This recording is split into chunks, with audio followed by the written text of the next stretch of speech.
nome do Pai, do Filho e do Espírito Santo. Amém. Formação sobre a história da igreja hoje. O que é o ecumenismo?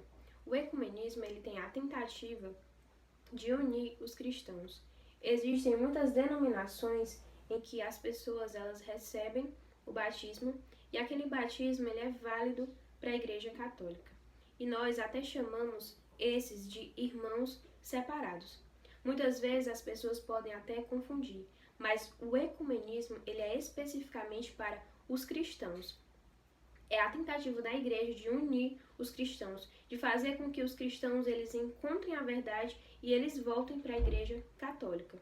Quando se trata de outras religiões, nós chamamos de diálogo interreligioso.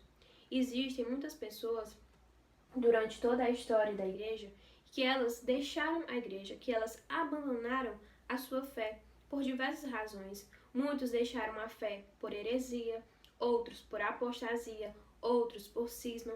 Muitos eles deixaram porque eles começaram a seguir, a acreditar em uma doutrina errada. Muitos porque quiseram sair mesmo da igreja.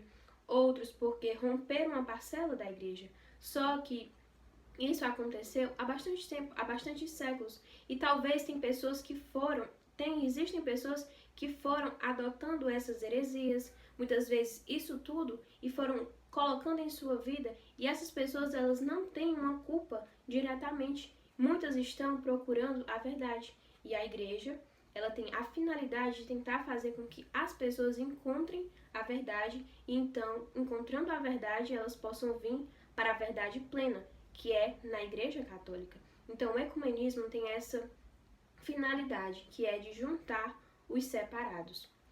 E a igreja, ela tem um Deus só verdadeiro, um Deus trino, uno e santo. O fundador da Igreja Católica nós sabemos que é Jesus Cristo. E os teólogos, eles dizem que a alma da igreja, eles chamam, a alma da igreja é o Espírito Santo. Nós sabemos que o Espírito Santo, ele vivifica a igreja. E tem muitos dons na nossa igreja, tem muitos dons, tem muitos carismas, tem muitos grupos diferentes, muitos que seguem de uma forma diferente, mas através do Espírito Santo.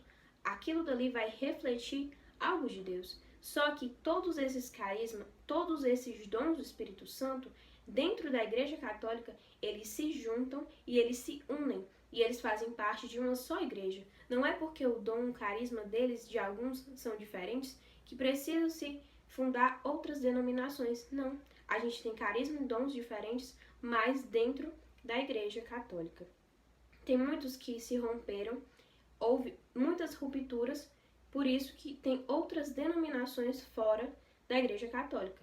Então, como eu disse, o ecumenismo ele tem essa função, essa finalidade de juntar esses que se separaram. Porque existem muitas pessoas que acham que a solução para ter a Igreja de Jesus Cristo, a Igreja verdadeira, é juntar todas as denominações. Mas isso é um erro. E é um erro muito grande. E esse erro ele foi dito até mesmo por uma declaração da Congregação da Doutrina da Fé, que é Mysterium Ecclesiae, que foi promulgado no dia 24 de junho de 1973. Então, isso é um erro. A verdadeira Igreja de Cristo é a Igreja Católica, porque assim ele fundou. Então, a Igreja ela tem muitos meios de salvação e a finalidade dela é atrair as pessoas para a verdade plena. E a Igreja Católica, através desse diálogo, através do ecumenismo, eles têm a finalidade de fazer com que as pessoas reconheçam. Mas a Igreja ela não pode perder os seus princípios. O Catecismo da Igreja Católica fala que a Igreja, ela, através do ecumenismo, ela não pode perder a sua única fé, que vem dos apóstolos, ela não pode perder os sacramentos, ela não pode perder a sucessão apostólica e não pode perder a devoção à Nossa Senhora. Então a Igreja ela tem que continuar sendo aquilo que ela é. E através do ecumenismo, que muitos possam reconhecer o que a Igreja Católica é, a verdade de Cristo e aquilo que Cristo quer para nos salvar. A Igreja Católica ela tem os meios de salvação para a nossa alma. Amém? Em nome do Pai, do Filho e do Espírito Santo. Amém.